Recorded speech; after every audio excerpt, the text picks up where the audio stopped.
Jai Hind viewers, on behalf of Trishakti Defence Academy Lucknow, I welcome you on this show. I am Major General S.K. Singh.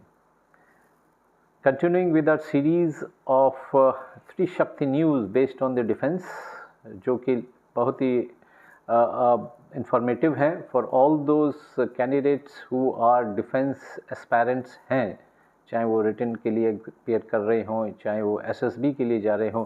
So it's a must watch videos of our series based on the various defense news, because this will give you added advantage especially in your SSBs.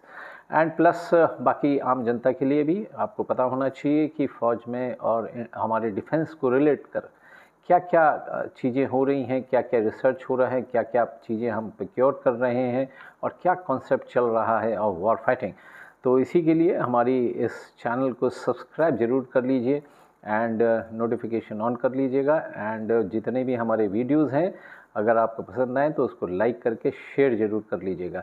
तो आइए शुरुआत करते हैं. आज की सबसे बड़ी खबर है कि India is quietly advancing critical next generation strategic warfare capability जो है वो इम्प्रूव करने जा रही है. ऑफ सर्वाइवेबिलिटी किस चीज़ की? न्यूक्लियर आर्सेनल जो हमारे पास यानी कि जो मिसाइल्स हैं, न्यूक्लियर बेस्ड मिसाइल्स, अग्नि सिस्टम कह लीजिए, बेसिकली इट इज़ दैट.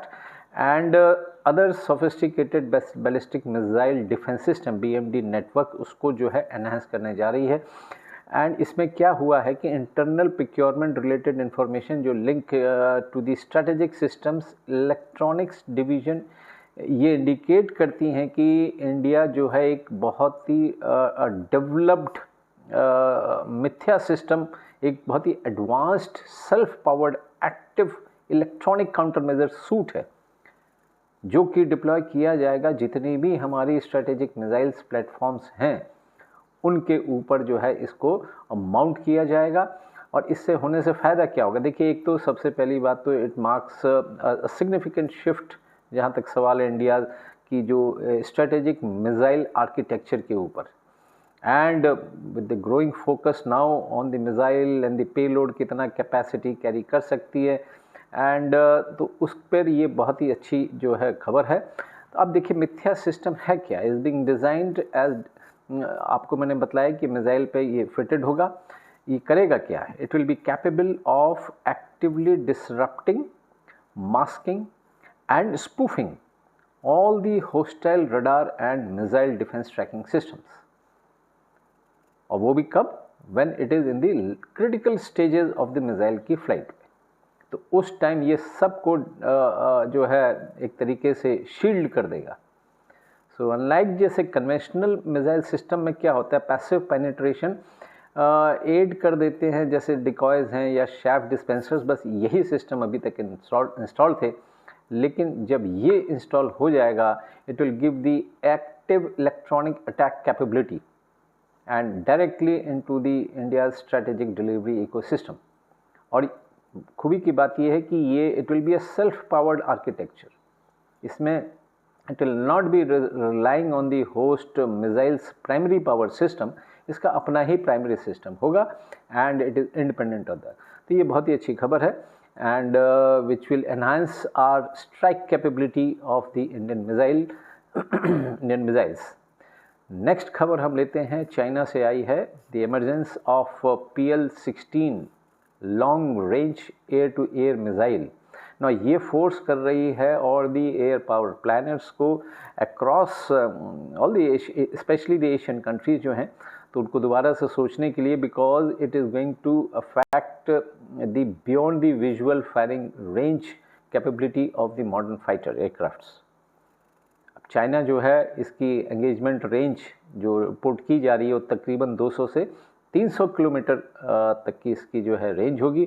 तो ये एक सिग्निफिकेंट एडवांटेज मिलेगा चाइना को. और ये अपना इनके जो फाइटर एयरक्राफ्ट्स हैं, जो स्टेल्थ फाइटर्स एयरक्राफ्ट्स हैं चाइना के पास, जैसे J-20 है एंड ऑफ कोर्स एक अपकमिंग J-35 प्रोग्राम भी है, तो उसके ऊपर इसको जो है इंटीग्रेट किया जाएगा. अब इंडिया के पास क्या चैलेंज? देखिए, ये बहुत ही बड़ा चैलेंज होगा to match the Chinese PL-16 range.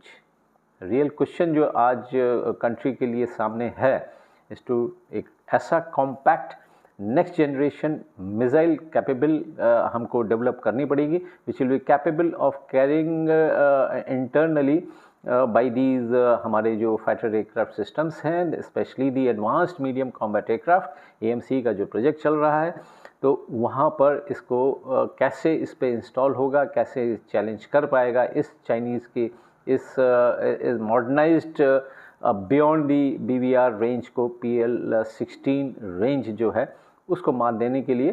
तो एक बहुत बड़ा चैलेंज है। तो देखते हैं आने वाले समय में व्हाट डज इंडिया डू। हालांकि as far as India is concern, India के पास अस्त्रा मार्क 3 प्रोग्राम है, जो कि itself is a major leap in the indigenous missile technology, and ख़ास तौर पे adoption of the solid fuel ducted ramjet system हो, इसका जो प्रोपल्शन सिस्टम है अस्त्रा मार्क 3 का, ये इस पर बेस्ड है। तो एयर ब्रीदिंग डिज़ाइन ये जो है काफ़ी इसको प्रॉमिस करता है। सो इंडिया के हाथ में अब ये चैलेंज आ गया, and we need to beat because China is our next door, and our northern borders जो हैं वो चाइना पूरा उनके खिलाफ ये काम आने की ज़रूरत पड़ेगी। So we also need to now work on these lines. हमारी अगली खबर है जो कि आपने ऑलरेडी TV चैनल्स पर या न्यूज़पेपर में भी पढ़ा होगा कि Rudra M2 anti radiation missile. तो ये भारत ने बहुत ही सक्सेसफुली हमने फ्लाइट टेस्ट किया है of the Rudra M2 anti radiation missile system. इसको माउंट किया था ये इंडियन एयरफोर्स के Su-30 एयरक्राफ्ट पर, और 2 दिन पहले ही इसका पूरा टेस्टिंग हुई है उड़ीसा की इंटीग्रेटेड टेस्ट रेंज से। एंड ये मेजर माइलस्टोन है India's ability to conduct suppression of the जितने भी एनिमी एयर डिफेंस सिस्टम्स हैं उसको ये पूरा धोखा देने में सफल रहेगा, and as also the destruction of the enemies air defence missions. तो सीएड सप्रेस करना एंड डिस्ट्रॉय करना, ये दोनों SEAD as well as DEAD missions में इसका बहुत ही फ़ायदा होने वाला है। और इसको डेवलप किया है हमारी DRDO ने। And missile one of the oldest challenge actually ये था faced by the anti radiation weapon कि कैसे इसको डिस्ट्रॉय किया जाए।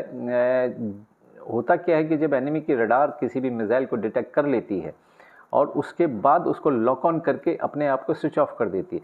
नाउ इस रडार को किस तरीके से डिस्ट्रॉय हो, क्योंकि जहाँ वो अपने आप को साइलेंट कर लेती है, it goes off the air, तो then there after tracking that radar station becomes a problem. तो उसको फिर डिस्ट्रॉय करना मुश्किल हो जाता था। But now with this system coming and successfully हमने इसको टेस्ट किया है, so this will become now very easy. It will be able to destroy any all anti radiation missile. ये भारत ने डेवलप किया है रुद्रा M2 सिस्टम। देखिए आजकल ड्रोन वॉरफेयर पे बहुत जोर है, and so is India is not going to lag behind. और आने वाले समय में अब जो फ्यूचर वॉरफेयर होगी उसमें all sorts of drone, all types of drones की हमें ज़रूरत पड़ेगी। तो इसी में ध्यान में रखते हुए ऑलमोस्ट $2 बिलियन वर्थ के मिलिट्री ड्रोन्स का ऑर्डर दिया है, और वो भी किनको, कोई फॉरेन कंपनीज़ को नहीं, हमारी लोकल बेस्ड यहाँ पर कंपनीज़ हैं, इंडिया में ही बेस्ड हैं। एंड ये बहुत बड़ा ऑर्डर गया है उनको वर्थ ऑलमोस्ट $2 बिलियन। और इससे होएगा क्या, देखिए कि जो हमारा एडवांस स्टेज पर है ये सारा प्रोक्योरमेंट वगैरह, कि अगले 1.5 साल से 18 मंथ्स टू 24 मंथ्स समझ लीजिए कि एक रिसेंट जंप हुआ है हमारे पिछले भी अगर आप देखें 1.5 साल 2 साल में, तो jump in the order which have been placed for the drones. And इसकी जो सप्लाई जो की जाएगी, इसकी जो सप्लाई की गई, हमारे भारत में तकरीबन 550 कंपनीज़ हैं, 600 कंपनीज़ हैं ऐसी जो सिर्फ ड्रोन ही बनाती हैं। अलग अलग ऑफ कोर्स उसके यूज़ हैं, it is not only specifically for the defence but also in all sectors and all fields के लिए। तो उनके लिए ये डिमांड दिया गया है, एंड आने वाले समय में तकरीबन 1.5 से 2 साल में all these demands will be met, and Indian Army and the Indian Armed Forces are likely to get these drones. So thousands and thousands of these drones will be made under this new demand which has been given. हमारे जितने border के जो इलाके हैं वो वहाँ से बहुत सारे स्लीपर सेल्स होते हैं जो कि ऑपरेट करते हैं दुश्मन की एजेंसीज़ को, उनके कम्युनिकेशन के साथ उनके साथ लिंकअप होता है। तो इस टाइप के जो स्लीपर सेल्स हैं, they are generally operating close to the border. तो इसी के लिए ध्यान में रखते हुए राजस्थान ने एटलीस्ट कम से कम उस स्टेट ने जैसलमेर के आगे कोई ये टोटल जो है इसको बैन किया है, total complete ban on the use and possession of Pakistani के सिम के cards in the border areas.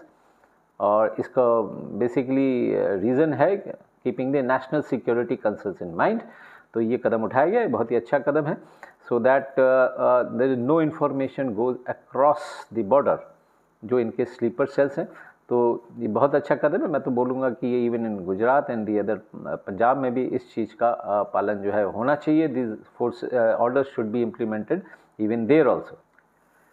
अगली खबर है कि जैसा आपको मालूम ही है पहलगांव में क्या हुआ था पिछले साल, and it was followed by the op Sindoor, और उसको तकरीबन 1 साल हो गया है। नाउ कुछ एक खबर ऐसी मिली है विच आर इंडिकेटिंग कि दे माइट बी हमास के leaders might have been involved in these type of attack, जो भी इन्होंने ये किया था पहलगांव में इंसिडेंट। एंड ये क्यों किया जा रहा है कि बिकॉज हमास के कुछ एक leaders were seen operating in Pakistan in jointly with the in touch with the जो टेररिस्ट ऑर्गेनाइजेशंस हैं, लश्कर तैयबा हों, जैश ए मोहम्मद हो, ये उनके साथ ये लोग टच में थे and they have been having meetings. अब चूँकि यही 2 ऑर्गेनाइजेशन हैं जिन्होंने पहलगांव को जो है अंजाम दिया था, सो अकॉर्डिंगली हमारी CIA is trying to investigate क्या लिंक था ऑफ द हमास के लीडर्स, तो विच इज़ मोस्ट लाइकली हो सकता है, अभी it's too early to say, but then anyway they are carrying out investigation. जैसे इस पर कुछ पता चलेगा हम आपको ज़रूर सूचित करेंगे। कश्मीर की काउंटर इंटेलिजेंस फोर्स ना उनको खबर मिली है and based on that they are carrying out searches in various locations. अब वो छापे मार रहे हैं बेसिकली टू यही जानने के लिए कि कहीं कोई स्लीपर सेल्स तो नहीं है, कहीं कोई टेररिस्ट तो नहीं कोई छुपे हुए हैं, और the locals are trying to hide them, and also कोई लिंक तो नहीं है अक्रॉस कम्युनिकेशन के ज़रिए। तो ये नंबर ऑफ़ लोकेशंस पे सर्चेस किए जा रहे हैं, एंड स्पेशली कश्मीर के जो श्रीनगर, बांदीपुरा, सोपोर, कुपवाड़ा एंड मतलब वैली के अंदर ही ये चीज़ें हो रही हैं। और ये 1 ईच एट ऑफकोर्स अनंतनाग है, कुलगाम है, देन कुपवाड़ा, सोपोर मैंने आपको ऑलरेडी बतला दिया, ऑफ द बारामूला डिस्ट्रिक्ट। इस एरिया में कॉन्सेंट्रेटेड ज़्यादा है, तो यहाँ पे सर्चेज हो रहे हैं। मुझे पूरी उम्मीद है कि कहीं ना कहीं कोई लिंक इनको ज़रूर मिलेंगे, काफ़ी कामयाबी मिलेगी।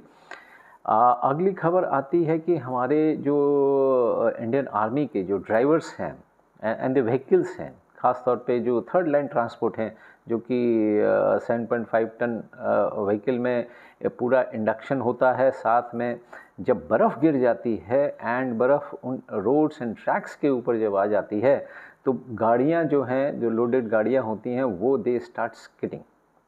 इवन अनलोडेड भी गाड़ियाँ अगर खाली हैं तो वो भी they start skidding, and driving में थोड़ी सी प्रॉब्लम हो जाती है। Number of incidents have already taken place. तो उसको अवॉइड करने के लिए अभी तक जो है चेन्स हुआ करती थी, एंटी स्किड